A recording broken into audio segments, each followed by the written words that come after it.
कहानी की शुरुआत में हमें एक विमान दिखाई देता है जहां मौजूद दो सैनिक द्वितीय वर्ल्ड वॉर समाप्त होने के बाद अपने घर वापस लौट रहे थे। लेकिन तभी उन्हें महसूस होता है कि उनका विमान बरमुडा ट्रायंगल के ऊपर से गुजर रहा है, जिसकी वजह से विमान के सारे उपकरण अजीब तरह से काम करने लगते हैं और कुछ ही देर बाद कुछ विशाल आकार के पक्षी उनके विमान के शीशों से टकराने लगते हैं, जिसके कारण अब उनके लिए विमान को संभाल पाना संभव नहीं था। तभी वह अपने दूसरे साथी के साथ पैराशूट लेकर नीचे कूद जाता है। उस समय वह पास के एक द्वीप पर पहुंच जाता है, लेकिन उसका दूसरा साथी समुद्र में गिरने वाला था, मगर उससे पहले ही एक विशालकाय मगरमच्छ हवा में ही उस सैनिक को खा जाता है। ये देखकर पहले सैनिक की आत्मा कांप उठती है और वह समझ जाता है कि बहुत जल्द उसका अंत भी होने वाला है। अब कहानी कुछ साल बाद दूसरे विमान पर आ जाती है, जहां हाओ नाम का एक आदमी अपनी बेटी लिन के साथ सफर कर रहा था। लिन के साथ उसका बॉयफ्रेंड सेन भी मौजूद था, जिसकी वजह से लिन का पिता हाओ सेन की मौजूदगी से बिल्कुल खुश नहीं था। इसलिए हाओ अपनी बेटी को समझाता है कि वह सेन से दूर रहे, लेकिन उल्टा उसकी बेटी उसे अपनी सीट पर जाकर बैठने को कह देती है, जिसके बाद हाओ गुस्से भरी नजरों से सेन को घूरने लगता है। लेकिन तभी अचानक विमान जोर जोर से हिलने लगता है, जिससे सभी यात्री घबरा जाते हैं और अपने ऑक्सीजन मास्क पहन लेते हैं। असल में यह विमान भी बरमुडा ट्रायंगल के ऊपर से गुजर रहा था, जिसकी वजह से इसके सारे उपकरण काम करना बंद कर चुके थे और फिर पहले की तरह बड़े बड़े पक्षियों के टकराने से विमान के एक इंजन में आग लग जाती है। अब यात्रियों की जान बचाने के लिए पायलट विमान को पास के एक द्वीप पर उतारने की कोशिश करने लगते हैं। उसी समय हवा में ही विमान का एक हिस्सा टूट जाता है, जिसकी वजह से कई यात्री बाहर गिर जाते हैं। तब किसी तरह हाओ लिन के पास पहुंचकर उसे सुरक्षित पकड़ लेता है। दूसरी तरफ पायलट किसी तरह विमान को समुद्र के पानी पर उतार देते हैं, लेकिन तेज रफ्तार होने की वजह से विमान एक पहाड़ से टकरा जाता है और दो हिस्सों में टूटने के बाद यात्रियों वाला हिस्सा हवा में घूमता हुआ सीधे द्वीप के किनारे की तरफ जाने लगता है, जिसके कारण सभी लोग बेहोश हो जाते हैं। कुछ देर बाद जब हाओ को होश आता है तो वह खुद को जिंदा पाता है। फिर वह लिन को संभालते हुए बाहर लेकर आता है, जहां उनका विमान पूरी तरह तबाह हो चुका था और मुश्किल से कुछ ही लोग जिंदा बचे थे। साथ ही सभी को जल्दी ही यह समझ आ जाता है कि उस द्वीप पर ना पीने का पानी था और ना ही किसी फोन में सिग्नल आ रहा था। इसलिए सभी लोग जल्दी जल्दी यात्रियों के सामान से जरूरी चीजें इकट्ठा करने लगते हैं ताकि उनका इस्तेमाल समझदारी से किया जा सके। लेकिन कहीं ना कहीं हाओ समझ चुका था कि इस तरह वे लोग ज्यादा से ज्यादा 2 दिन तक ही जिंदा रह पाएंगे। इसलिए वह हिम्मत करके पास के जंगल में जाकर खाने और पानी का इंतजाम करने का फैसला करता है। तब उसके साथ सेन और बचे हुए लोगों में से एक प्रोफेसर भी जंगल के अंदर जाते हैं। वहाँ कुछ दूर चलने के बाद वे लोग एक छोटी सी झोपड़ी के पास पहुँच जाते हैं, जो साफ तौर पर उसी बचे हुए सैनिक ने रहने के लिए बनाई थी। अंदर जाने के बाद उन्हें वहाँ कई हथियार मिलते हैं और साथ ही उन्हें अंग्रेजी में लिखी हुई एक डायरी भी मिलती है, जिसे पढ़कर उनके साथ आया प्रोफेसर बताता है कि डायरी के अनुसार इस द्वीप पर विशालकाय राक्षसी जीव मौजूद हैं। ये सुनते ही हाओ डर जाता है और तुरंत सेन के साथ वापस किनारे की तरफ जाने लगता है ताकि बाकी लोगों को इस खतरे के बारे में बता सके।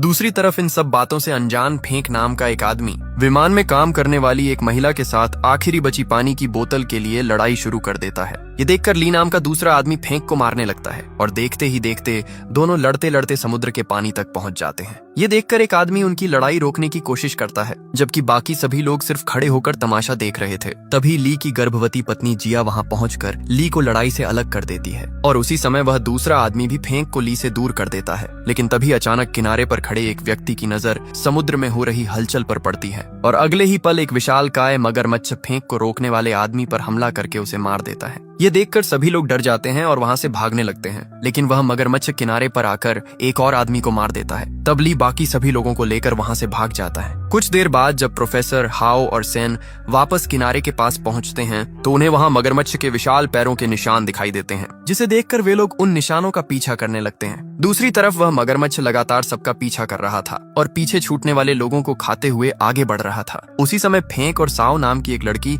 दूसरी दिशा में चले जाते हैं, जबकि ली, जिया, लिन और कुछ बाकी लोगों को लेकर दूसरी तरफ निकल जाता है। कुछ देर बाद वे लोग एक साफ पानी वाली नदी के पास पहुंचते हैं, जहां उन्हें कोई खतरा महसूस नहीं होता। इसलिए सभी लोग थोड़ी देर आराम करने लगते हैं और साफ पानी देखकर उसे पीने के साथ साथ अपने शरीर को भी साफ करने लगते हैं। लेकिन तभी अचानक ली को पास की झाड़ियों से किसी के चलने की आवाज सुनाई देती है, जिससे सभी लोग पूरी तरह चुप हो जाते हैं। हालांकि जैसे ही वे लोग झाड़ियों से सेन, हाओ और प्रोफेसर को बाहर आते देखते हैं, वैसे ही सभी राहत की सांस लेते हैं। अब लिन खुशी में सेन को गले लगाने ही वाली थी कि तभी हाओ सबको चुप रहने के लिए कहता है, क्योंकि उसे आसपास किसी के चलने की आवाज सुनाई दे रही थी। असल में पास में मौजूद एक बड़े पत्थर के पीछे वही मगरमच्छ छिपकर किसी इंसान का इंतजार कर रहा था और अब जैसे ही एक यात्री उसके पास आता है, वैसे ही मगरमच्छ उसके करीब पहुंच जाता है। ये देखकर सबके सामने उस आदमी की डर के मारे हालत खराब हो जाती है और अगले ही पल मगरमच्छ उसे जिंदा खा जाता है। ये देखकर सभी लोग डरकर वहां से भागने लगते हैं। तभी मगरमच्छ सीधे हाउ को खाने के लिए उसकी तरफ छलांग लगा देता है, लेकिन हाउ अपनी जान बचाने के लिए पास के पत्थर पर कूद जाता है। उसी समय एक दूसरा आदमी पत्थरों के बीच फंस जाता है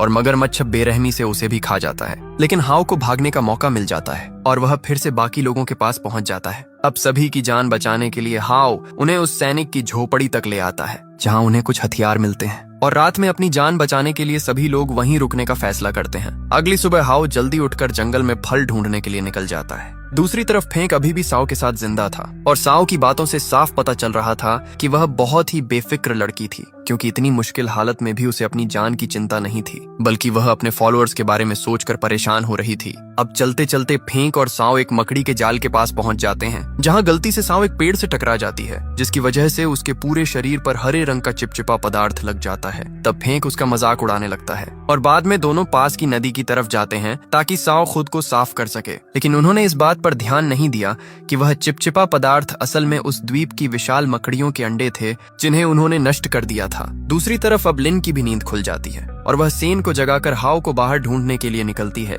लेकिन बाहर आने के बाद तो उनके होश उड़ जाते हैं, क्योंकि धुंध के पीछे उन्हें विशालकाय मकड़ियां दिखाई देती हैं, जिन्होंने पूरे इलाके को घेर रखा था। ये देखकर लिन तुरंत अंदर जाकर जिया और ली को भी जगा देती है और यह सब जानने के बाद सभी लोग बुरी तरह डर जाते हैं। अब उनके पास धीरे धीरे मकड़ियों की नजर से बचते हुए वहां से निकलने के अलावा कोई रास्ता नहीं था। इसलिए ली जल्दी से एक लकड़ी उठाता है और सभी लोगों के साथ धीरे धीरे आगे बढ़ने लगता है। लेकिन तभी उनके साथ मौजूद एक आदमी पर मकड़ी की लार गिर जाती है, जिससे वह घबरा जाता है और उसी समय वह मकड़ी उस पर हमला करके उसे अपना शिकार बना लेती है। ये देखकर सभी लोग बुरी तरह डर जाते हैं और अपनी जान बचाने के लिए तेजी से वहां से भागने लगते हैं। लेकिन अब वे मकड़ियां उनका पीछा करने लगती हैं। उधर उनकी चीखने की आवाज कुछ दूर मौजूद हाउ तक पहुंच जाती है, जिसके बाद वह भी तुरंत बाकी लोगों की तरफ दौड़ने लगता है। दूसरी तरफ बाकी सभी लोग लगातार अपनी जान बचाने के लिए भाग रहे थे, लेकिन तभी अचानक उनके सामने एक और मकड़ी आ जाती है, जिसकी वजह से सभी को रुकना पड़ता है। अब वह मकड़ी जिया और ली पर हमला करने की कोशिश करती है, हालांकि दोनों किसी तरह बच जाते हैं। तभी प्रोफेसर उनकी जान बचाने के लिए उस मकड़ी पर एक पत्थर फेंकता है,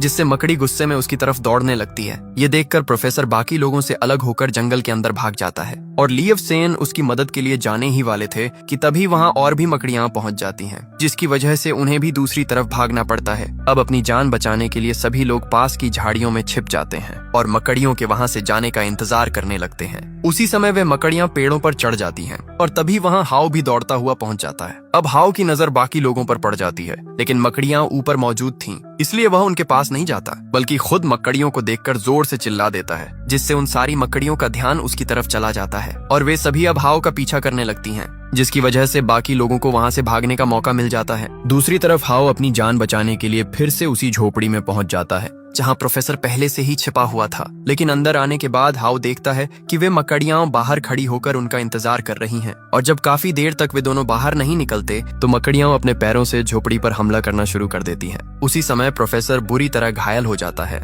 यह देखकर हाउ मकड़ी के पैरों पर कई बार हमला करता है, लेकिन प्रोफेसर बहुत ज्यादा घायल हो चुका था, जिसकी वजह से हाउ उसे बचा नहीं पाता। अब इसके बाद वह मकड़ी हाउ पर हमला करना शुरू कर देती है, जिससे बचने के लिए हाउ दीवार तोड़कर बाहर निकल जाता है। लेकिन वह मकड़ी अपने नुकीले पैर से हाउ के पैर को पकड़कर उसे खींचने लगती है। तब अपनी जान बचाने के लिए हाउ सबसे पहले उस मकड़ी का पैर काट देता है और फिर एक ग्रेनेड की पिन निकालकर उसे मकड़ी की तरफ फेंक देता है, जिससे विस्फोट होते ही वह मकड़ी मर जाती है और हाउ वहां से भाग निकलता है। दूसरी तरफ ली बाकी लोगों को लेकर लगातार आगे बढ़ रहा था। उसी समय वे लोग एक छोटी नदी के पास पहुंच जाते हैं, लेकिन नदी पार करते वक्त वही मगरमच्छ उन पर हमला कर देता है। उस समय वह लिन को अपना शिकार बनाने के लिए उसकी तरफ बढ़ रहा था। ये देखकर सेन उसकी जान बचाने की कोशिश करता है, लेकिन खुद ही मगरमच्छ के सामने पहुंच जाता है। हालांकि मगरमच्छ उसे खाता उससे पहले ही हाउ वहां पहुंच जाता है और वह सेन को बचा लेता है। इसके बाद हाउ एक खंजर निकालकर मगरमच्छ को अपनी तरफ आने के लिए उकसाता है, जिससे मगरमच्छ उसकी तरफ बढ़ते हुए दूसरी तरफ पानी में गिर जाता है और इसी मौके का फायदा उठाकर सभी लोग वहां से निकल जाते हैं। अब लिन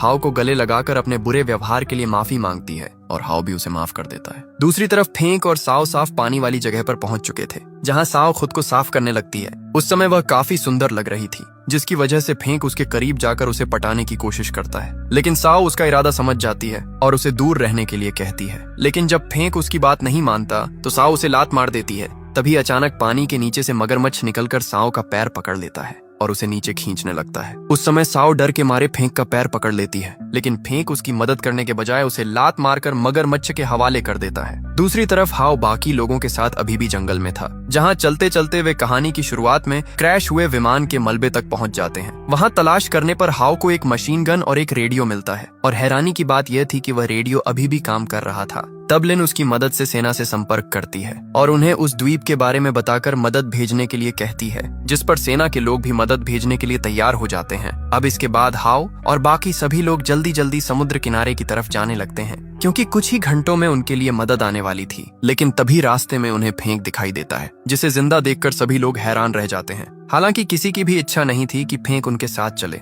लेकिन इंसानियत की वजह से वे लोग उसे अपने साथ आने देते हैं। हालांकि आगे बढ़ने से पहले हाओ फेंक को धमकी देता है और उसे लिन वसेन से दूर रहने के लिए कहता है। कुछ देर चलने के बाद सभी लोग एक बड़ी नदी के पास पहुंच जाते हैं, और समुद्र किनारे तक पहुंचने के लिए उस नदी को पार करना बहुत जरूरी था। लेकिन जिया गर्भवती होने की वजह से तैर नहीं सकती थी, इसलिए हाओ और बाकी लोग मिलकर उसके लिए एक छोटा सा बेड़ा तैयार करते हैं। अब हाओ एक रस्सी को उस बेड़े से बांधकर तैरते हुए नदी के दूसरी तरफ पहुंच जाता है, और बाकी लोगों को रस्सी की मदद से जिया के बेड़े को धक्का देकर दूसरी तरफ पहुंचाना था। लेकिन जैसे ही वे लोग थोड़ा आगे बढ़ते हैं, हाओ को कुछ अजीब महसूस होता है, और तभी उसकी नजर पानी में तेजी से उनकी तरफ बढ़ते मगरमच्छ पर पड़ती है। ये देखकर सभी लोग डर जाते हैं और तेजी से हाओ की तरफ बढ़ने लगते हैं। उस समय हाओ सबसे पहले सेन और लिन को पानी से बाहर निकालता है, लेकिन दूसरी तरफ फेंक डर के मारे वापस तैरकर पुराने किनारे की तरफ जाने लगता है। हालांकि अब भी जिया और ली पानी में ही मौजूद थे, और ली सिर्फ जिया को बचाने की कोशिश कर रहा था, लेकिन मगरमच्छ बहुत ज्यादा करीब आ चुका था। तभी जिया बेड़े को तेजी से आगे धक्का देती है, और मगरमच्छ के हमले के समय वह ली को बचाने के लिए खुद को खतरे में डाल देती है। लेकिन उसी दौरान ली अपनी जान की कुर्बानी दे देता है ताकि जिया बच सके। अब हाओ और बाकी लोग जिया को अपनी तरफ खींच लेते हैं, लेकिन जिया ली की कुर्बानी की वजह से बहुत टूट जाती है और सभी लोग रोने लगते हैं। तभी सेन और लिन किसी तरह उसे संभालते हैं, लेकिन उसकी चीखने की आवाज की वजह से वह मगरमच्छ फिर से उनकी तरफ बढ़ने लगता है। इतना ही नहीं, फेंक भी अब उसी किनारे की तरफ आ जाता है। अब मगरमच्छ को आते देखकर हाओ सभी को वहां से भागने के लिए कहता है और खुद मशीन गन लेकर मगरमच्छ पर गोली चलाने लगता है, लेकिन गोलियों का उस पर कोई असर नहीं होता और हाओ भी फिर से पीछे हटकर भागने लगता है। उस समय मगरमच्छ फिर से उनका पीछा करने लगता है और एक बार फिर वह हाओ को पकड़ने ही वाला होता है, लेकिन आखिरी समय में हाओ एक तरफ छलांग लगाकर अपनी जान बचा लेता है और मगरमच्छ आगे बाकी लोगों की तरफ बढ़ जाता है। उसी समय जिया और बाकी लोग अलग अलग दिशा में भाग जाते हैं और लिन भी फेंक के साथ दूसरी तरफ चली जाती है, लेकिन तभी मगरमच्छ फेंक और लिन का पीछा करने लगता है। रास्ते में फेंक का पैर फिसल जाता है और वह गिर जाता है। यह देखकर लिन उसे उठाने की कोशिश करती है, लेकिन फेंक उसे बचाने के बजाय उल्टा लिन को मगरमच्छ की तरफ धक्का दे देता है और खुद आगे भागने लगता है। अब मगरमच्छ सीधे लिन की तरफ बढ़ने लगता है, लेकिन उसी समय हाओ वहां पहुंचकर मगरमच्छ पर गोली चलाता है, जिससे मगरमच्छ का ध्यान उसकी तरफ चला जाता है और लिन को वहां से भागने का मौका मिल जाता है। हाओ लगातार मगरमच्छ पर गोली चलाता रहता है और लगातार गोली लगने की वजह से मगरमच्छ घायल हो जाता है, लेकिन उसी दौरान एक गोली फेंक को भी लग जाती है, जिससे उसका पैर काम करना बंद कर देता है। अब मगरमच्छ घायल फेंक को देखकर उसकी तरफ बढ़ता है, लेकिन गलती से लिन उसके पूंछ में फंस जाती है और मगरमच्छ उसे साथ लेकर आगे बढ़ जाता है। इसी बीच फेंक अचानक डर के कारण हार्ट अटैक से मर जाता है और मगरमच्छ उसे खाकर अपनी गुफा की तरफ चला जाता है। अब हाओ और बाकी लोग भी उसका पीछा करते हुए उस गुफा तक पहुंच जाते हैं। रात हो चुकी थी और मगरमच्छ गुफा के अंदर सो रहा था। तभी जिया को बाहर जाने के लिए कहा जाता है, लेकिन बाहर निकलने से पहले वह ली की लाश देख लेती है, जिसे देखकर वह फिर से रोने लगती है, लेकिन अपनी आवाज को रोककर वह खुद को संभाल लेती है और बाहर की तरफ बढ़ती है। अब हाओ धीरे धीरे मगरमच्छ की पूंछ की तरफ बढ़ता है और वहां उसे लिन मिलती है, जो घायल थी लेकिन जिंदा थी। हाओ उसे धीरे धीरे बाहर की तरफ ले जाने लगता है, लेकिन तभी सेन को एहसास होता है कि मगरमच्छ जाग चुका है और अब वह उन पर हमला करने वाला है। तभी हाओ फिर से गोली चलाता है, लेकिन मगरमच्छ और ज्यादा गुस्से में आ जाता है और सेन किसी तरह लिन को बाहर ले जाता है। दूसरी तरफ हाओ भागते हुए गुफा के अंदर और गहराई में चला जाता है, जहां वह छिपने की कोशिश करता है, लेकिन मगरमच्छ लगातार जगह जगह को तोड़ता हुआ उसका पीछा कर रहा था। अब हाओ के पास छिपने की जगह बहुत कम बची थी और तभी वह एक छोटे से छेद में घुस जाता है, जहां मगरमच्छ नहीं पहुंच पाता। इसी दौरान हाओ फिर से मगरमच्छ पर गोली चलाता है, लेकिन अब उसकी गोलियां भी खत्म होने लगी थीं और तभी उसे याद आता है कि उसका आखिरी ग्रेनेड पीछे गिर गया था। उसी समय बाहर से सेन की आवाज आती है और हाओ उसे ग्रेनेड ढूंढने के लिए चिल्लाता है, क्योंकि उसी से शायद इस मगरमच्छ को खत्म किया जा सकता था। सेन तेजी से ग्रेनेड ढूंढने लगता है और कुछ ही देर में उसे ग्रेनेड मिल जाता है। फिर वह उसे लेकर मगरमच्छ के पास लौटता है, तब हाओ उसे कछुए से ध्यान हटाने के लिए अपनी कुल्हाड़ी फेंकने को कहता है। जैसे ही मगरमच्छ उसकी तरफ आता है, सेन ग्रेनेड उसके मुंह के पास फेंक देता है और जोरदार धमाका होते ही मगरमच्छ अंदर से हिल जाता है और जमीन पर गिर जाता है। हाओ अब बाहर आकर पत्थर के पीछे छिप जाता है और मगरमच्छ को मरता देखकर राहत महसूस करता है। तब वह सेन की तारीफ करता है और उसे लीन के साथ रहने की अनुमति दे देता है। लेकिन तभी अचानक पता चलता है कि मगरमच्छ अभी पूरी तरह मरा नहीं था और वह आखिरी बार हाओ पर हमला कर देता है। लेकिन हाओ तुरंत खंजर उठाकर उसकी गर्दन और पेट पर वार करता है और इस बार वह मगरमच्छ पूरी तरह मर जाता है। अब सेन तुरंत हाओ को मगरमच्छ के नीचे से बाहर निकालता है और सभी लोग तेजी से समुद्र किनारे की तरफ दौड़ने लगते हैं। वहां पहुंचते ही वे देखते हैं कि आसमान में हेलीकॉप्टर आ चुके हैं और सेना की मदद आखिरकार पहुंच गई थी। सभी लोग राहत की सांस लेते हैं। लीन और जिया एक दूसरे को देखकर भावुक हो जाती हैं और हाओ भी दूर आसमान की तरफ देखकर शांत हो जाता है। अब धीरे धीरे सभी लोग सुरक्षित स्थान की ओर ले जाए जाते हैं और जो लोग बच गए थे वे हेलीकॉप्टर में बैठकर उस खतरनाक द्वीप को पीछे छोड़ देते हैं। अब वह बरमूडा ट्रायंगल का रहस्यमय द्वीप फिर से खामोश हो जाता है, जहां सिर्फ टूटे हुए विमान के टुकड़े और खतरनाक जीवों के निशान रह जाते हैं और इस तरह यह पूरी भयावह यात्रा आखिरकार खत्म हो जाती है। अगर वीडियो पसंद आया हो तो वीडियो को लाइक करें और चैनल को सब्सक्राइब करें। धन्यवाद।